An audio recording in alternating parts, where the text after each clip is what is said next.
Welcome to the DX Today podcast, your daily deep dive into the AI ecosystem.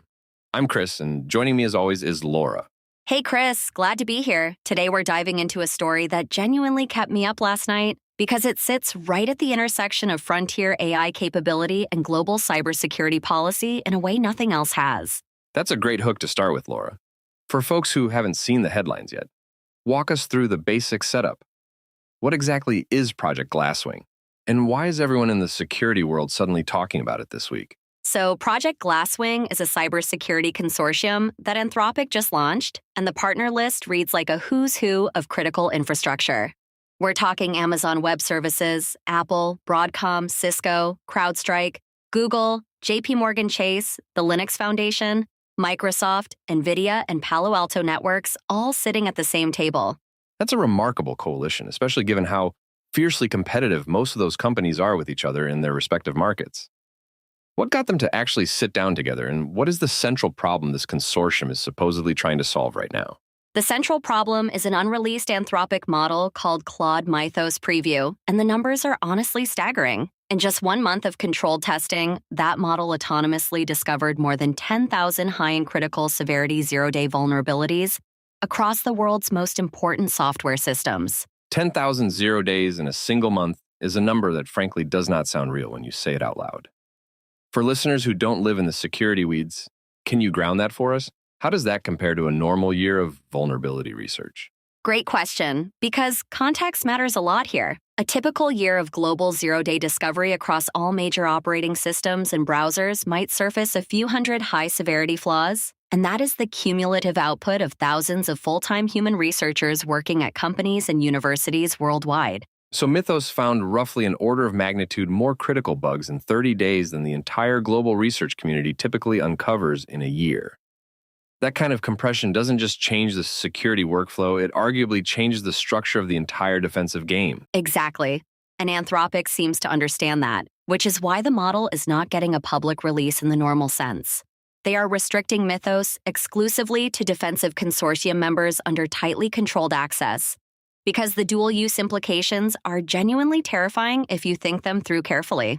Let's slow down and unpack that dual-use angle, because I think this is where the conversation gets really interesting and where reasonable people can land on very different positions. What does the model actually do beyond just identifying that a flaw exists somewhere in the code? This is the part that should make every defender nervous. Mythos does not just find the bug, it can also write the working exploit autonomously.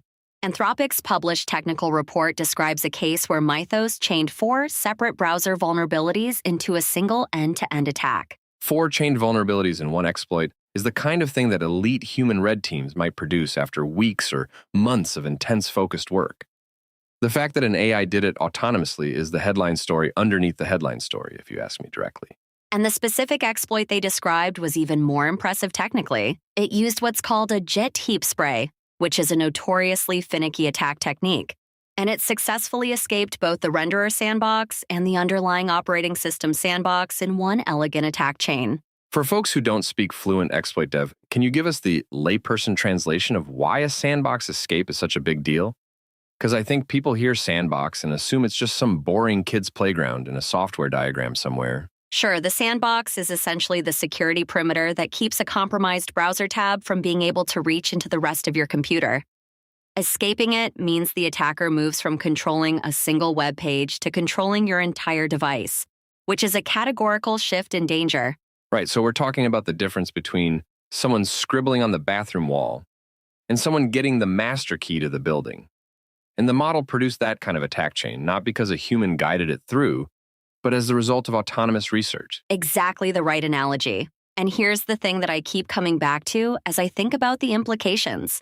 Anthropic's own framing is that Mythos class models reduce the cost and time of zero-day discovery to nearly zero. And that phrase carries enormous weight. Let's pull on that thread for a minute because I think it's the crux of the whole story.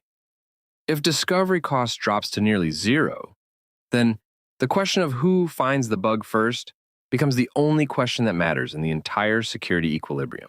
That's exactly the asymmetry that worries the policy experts I've been reading.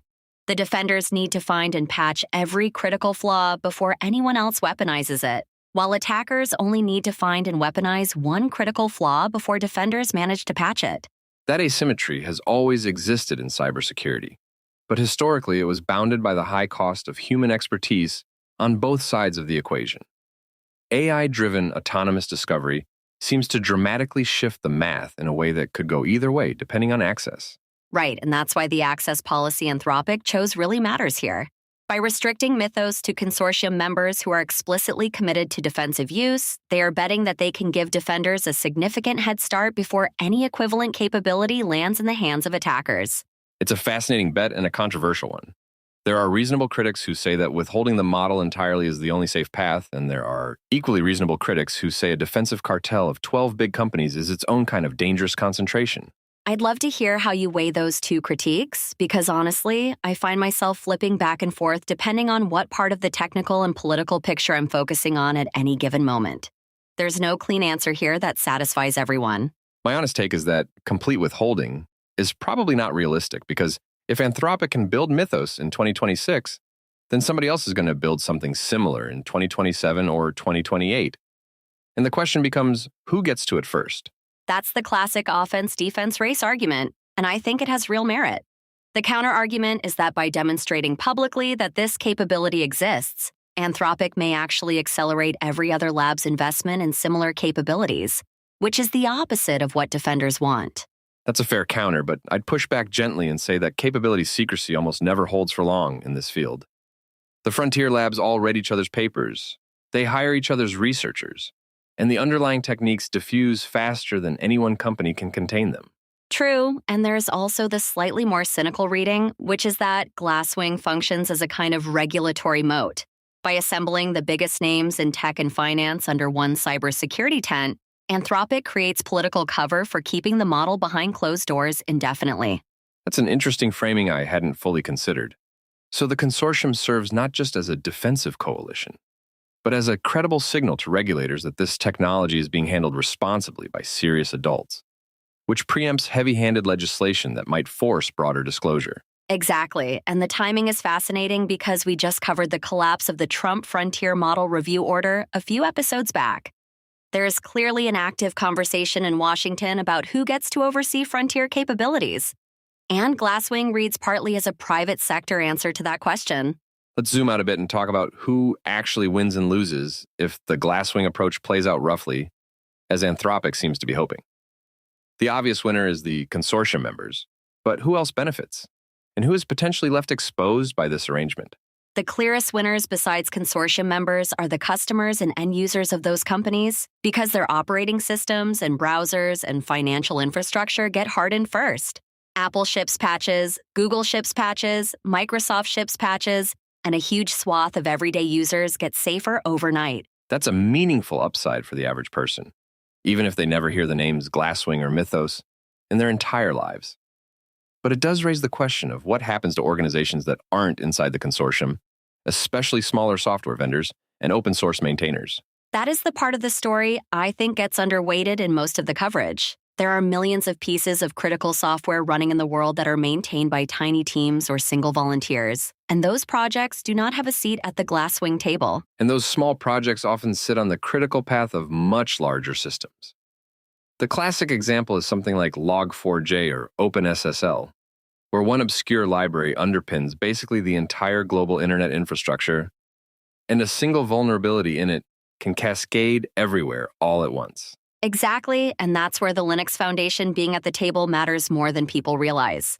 Their inclusion is at least a partial bridge to the broader open source ecosystem, but it's not a complete answer to the problem of small projects sitting outside formal coordination structures.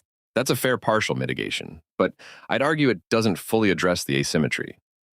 A determined attacker with their own Mythos equivalent doesn't need to target Microsoft or Google. They can simply find a critical open source dependency that nobody on the consortium thought to test proactively. Right, and that's the long-tail problem that haunts almost every centralized cybersecurity initiative. You can defend the crown jewels, but the attackers will simply route around them and hit something less defended that turns out to be just as important to the broader software supply chain. Let me ask the harder question, because I think the audience deserves us pushing on this. Is Anthropic actually doing something here that genuinely advances global security? Or are they primarily doing something that protects their own commercial and reputational position in the frontier AI race? Honestly, I think it can be both at the same time, and the two are not mutually exclusive. They have built a genuinely dangerous capability, and choosing to handle it through a consortium of vetted partners is plausibly the most responsible option available to them under the current rules. I think that's a fair reading, and I'd add that the alternative scenarios are mostly worse. If they had released Mythos broadly, the harm would be enormous. If they had hidden it entirely, the defensive value would be lost.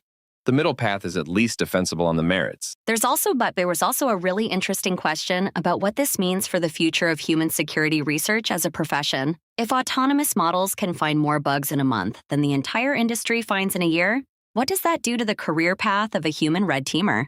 That's a question I've been wrestling with for several days now, because it has real implications for thousands of working professionals. My instinct is that the role shifts rather than disappears, with humans focusing on judgment, threat modeling, and adversarial creativity while the machines handle the brute force discovery work. I think that's roughly right, but the transition is going to be rough for a lot of people in the field. The folks who built their careers around being the best at finding specific classes of bugs are going to have to reinvent themselves quickly, or they're going to get left behind. That pattern is becoming almost depressingly familiar across knowledge work right now. The senior people with judgment and context will thrive. The junior people who would normally have been building those skills will struggle. And the middle of the labor market gets squeezed harder than anyone predicted 10 years ago. And the security industry has a specific version of that problem that is worth naming. A huge fraction of cybersecurity talent currently comes up through the ranks by spending. That's an under-discussed angle, and I'm glad you brought it up. So, as we start to wrap, what is the one thing you want listeners to walk away thinking about after this episode? What is the headline thought that you would underline twice in your notes? The headline thought for me is that this is the first genuinely consequential AI-driven shift in offensive and defensive cybersecurity. And the next 12 months will tell us a lot about whether the Glasswing model becomes the template or whether it gets blown apart by a single bad incident. That's a great way to frame it. I'd add a second headline, which is that the policy conversation in Washington and Brussels and Beijing is going to need to catch up very quickly because the technology is now obviously running ahead of the regulatory structures that were built for an earlier era. Completely agree. And for listeners who want to go deeper, Anthropic published a fairly detailed technical write-up at red.anthropic.com, and the Alan Turing Institute's Center for Emerging Technology and Security has a thoughtful policy analysis worth reading carefully alongside it. Those are both excellent recommendations, and we'll make sure the links are in the show notes for anyone who wants to dig into the primary sources directly. Laura, as always, this has been a fantastic conversation, and you've given me a lot to chew on for the rest of the week.